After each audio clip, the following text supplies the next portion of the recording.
mapagpalang umaga po sa ating lahat, mga kapatid. Dalangin ko na nasa mabuti po kayong kalagayan sa mga oras na ito. Ako nga po pala si Brother Frederick Santander ng Tribes Bicol, at ang ating pong pagkain espiritual sa umagang ito ay hango po sa aklat ng Job, chapter 36, verse 11.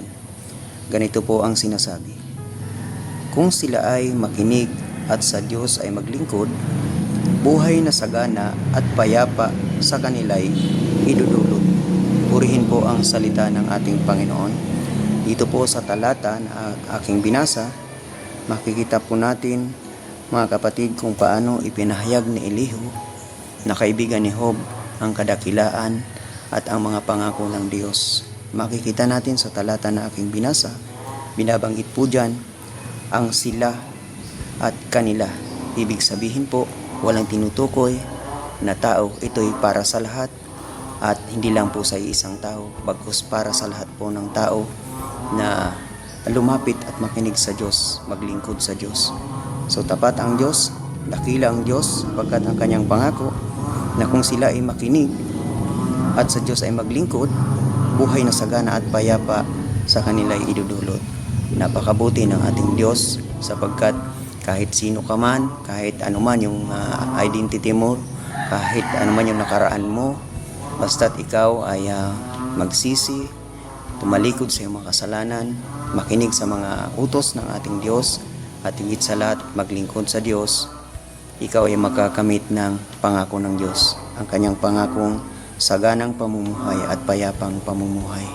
Subalit nakakalungkot lang isipin, mga kapatid, na sa panahon natin ngayon, marami pa rin ang mga tao na ayaw makinig sa utos ng Diyos, ayaw pakinggan kung ano man ang nais ng Diyos.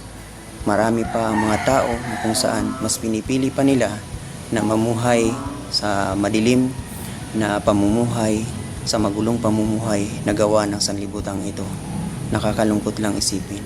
So tayo, mga kapatid, bilang mga Kristiyano, bilang mga nakaunawa sa panahon natin ngayon, tayo po ay may gampanin na kung saan tayo ay mga lingkod ng Diyos.